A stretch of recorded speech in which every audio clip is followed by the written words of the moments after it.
Hey guys, welcome to the Liberal Hive Mind, a channel solely focused on exposing the abundant hypocrisy of the left. No matter what it is, no matter what they do, no matter what these leftists do, somehow they are always the victims. There's a reason we call their ideology victimology, and there's a reason they have such a grasp on cultural power because of their manipulation tactics. Always playing the victim, using grievances, and using sensitive cultural, racial grievances to, of course, do as I always say, emotionally manipulate a particular audience for their own personal benefit. It's the same trend we see over and over again, standing on the shoulders of other people's trauma, of other people's grievances, of historic wrongs and dilemmas, not to help solve any complex societal issues, but to benefit themselves, exactly as we saw with the Black Lives Matter organization, Patrisse Khan-Cullors, and the other co-founders. And then when you get called out on it, you continue to emotionally manipulate your audience and the American audience by playing the victim, crying crocodile tears, and claiming that you're being harassed. And this is exactly what's going on right now. Candace Owens, who is currently working on a documentary, she's filming a documentary, doing investigative journalism on the topic of where the funds went when it comes to Black Lives Matter fundraising. As she claims, she merely showed up to Patrisse Khan-Cullors' $1 million home gate, not walking on the property, respectfully asked for an interview, and Patrisse Khan-Cullors immediately took to Instagram, started crying on camera and claiming that she was being harassed and that her life is in danger. The emotional manipulation through victimhood continues. In order to avoid asking the tough questions, in order to avoid scrutiny, we gotta talk about this nonsense because it's absolutely crazy. But of course, before we get into any of it, please make sure to leave a like, a comment, subscribe, share the video as much as possible. We are still shadow banned by the YouTube algorithm, hidden from non-subscribed viewers. And with that out of the way, let's roll the tape. Alright folks, so on Patrisse Khan-Cullors' Instagram account 3 days ago, she releases a 7-minute video detailing the events of what happened. She writes, "We have to see what the F they are doing, and we must challenge it. The backlash against our movement is impacting people and their livelihood. I won't accept it and we won't accept it. Protect each other, protect black women." And I'll really try to condense the 7-minute video into little snippets to show you the narrative that she was trying to portray.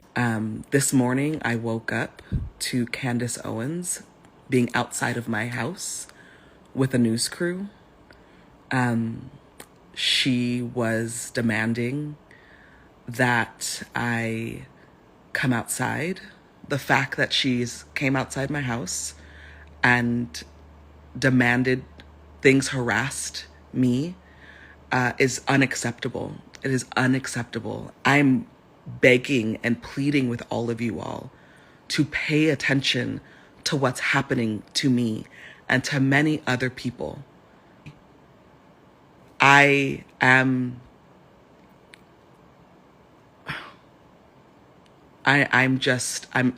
still in shock. I just really, y'all, I really need my family to be safe. I need to be safe. I need my child to be safe. And this, what happened this morning is not safety. It's not what I deserve. It's not what any of us deserve. Please be diligent, because they are purposefully doing this.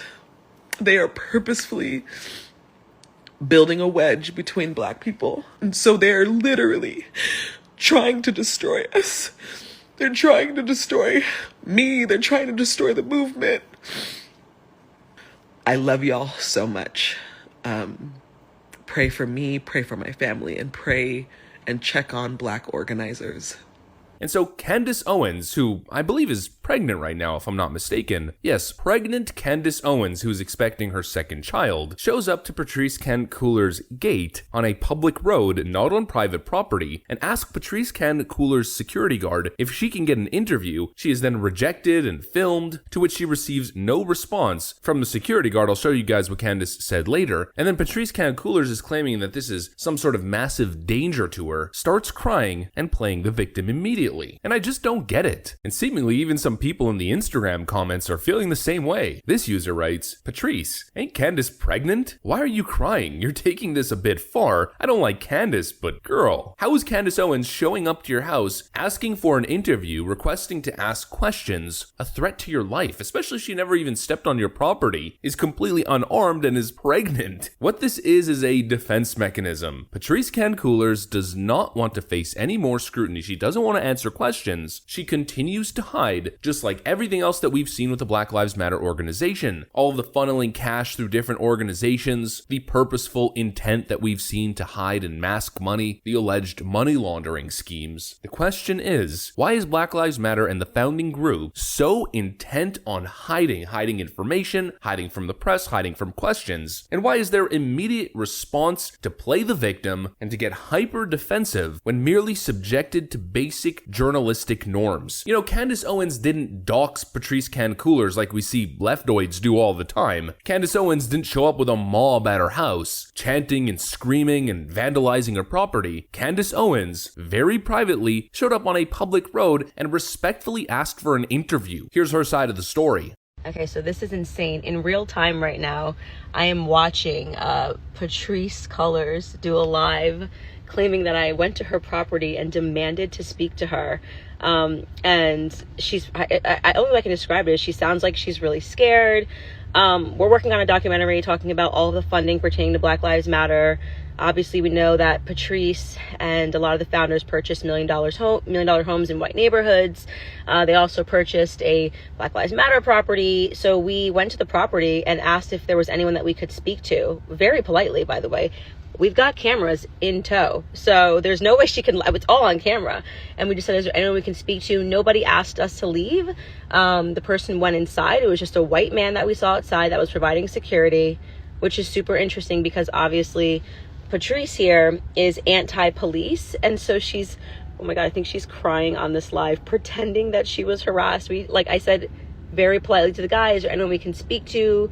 My name's Candace Owens. We never went over the gate. It was just me ringing the doorbell, trying to speak to someone. He said absolutely nothing. He started just recording us. And we said, okay, if there's no one we can speak to, we're going to leave. Patrice is pretending to be scared because she knows that this Black Lives Matter lie is falling apart. And she doesn't know what to do. I mean, people are aware of the scam that is Black Lives Matter. She's intentionally limited the comments, so you can't even comment on this post, because I was going to comment and be like, this is a complete lie and we have it all on camera in terms of what happened.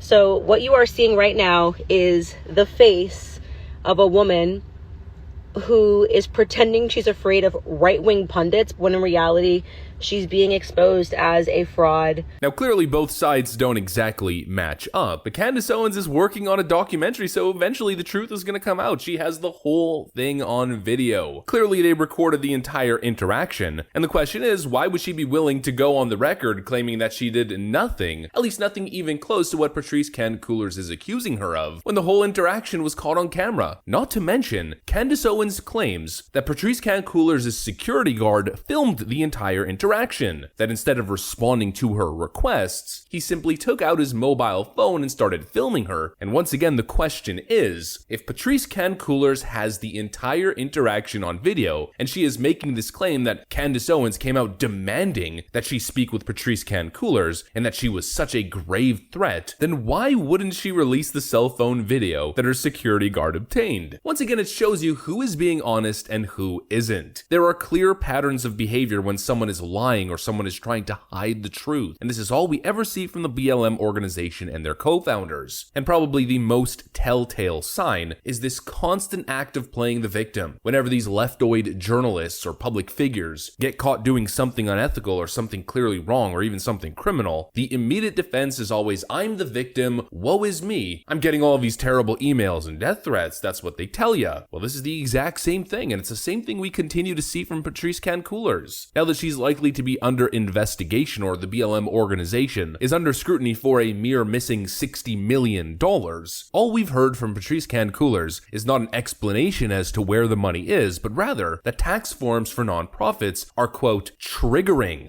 I had to call the accountant. Yeah, exactly. Yeah, the accountant handled that. Like, I don't know what that is.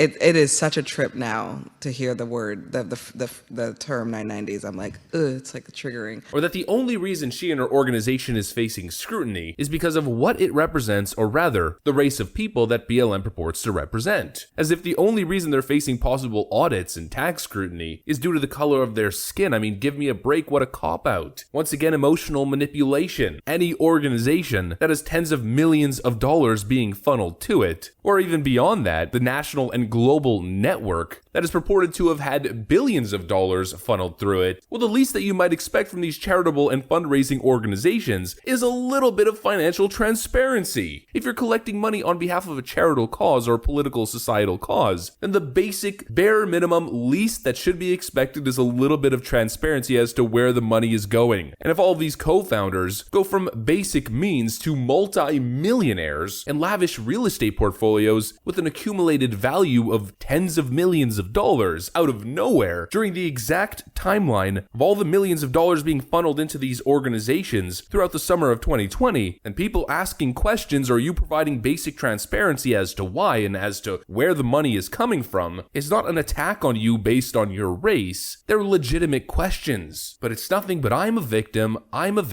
look at me cry. It's a right-wing attack and right-wing pundits attacking and harassing me. No, there are serious, legitimate questions that not only right-wingers have, but that basic Americans and probably most people who donated to the organization have. And all we're seeing here is a track record of manipulation, a total inability to take responsibility, to show transparency, and to explain where the money went. It's nothing but hiding and lying, and what it probably really is panicking, because in a certain way we already know where the money went. We've seen a significant amount of money trail, showing a finance director of the Black Lives Matter organization purchasing a California mansion for $3 million, and then 6 days later, Patrisse Cullors' organization buys it then for $5.8 million from their own finance director who bought it 6 days earlier. A $3 million price hike seems like clear money laundering to me, and once again, the American people just want answers, not crocodile tears and claims of victimhood. But of course, what do you expect from the prototypical dishonest left-wing activist? Well, probably exactly what you're seeing. And man, I don't know about you guys, but I cannot wait for Candace Owens to blow the lid on this whole thing. And it's high time an investigation be launched, because the American people deserve answers on this and on so many other things. And I guess let's just see in terms of investigations what's going to materialize with a massive Republican sweep in 2022. We'll have to see, and it might just be a political firestorm. At least one man can hope. It's kind of like a little bit of a fantasy, I guess, but I will remain optimistic. That's what I got for you guys though. If you enjoyed this video, please make sure to leave a like, a comment, subscribe, share it as much as possible. We are still shadow banned by the YouTube algorithm, hidden from non-subscribed viewers. I'm gonna get back to work. I want to thank you guys for watching, and I'll see you on the next one.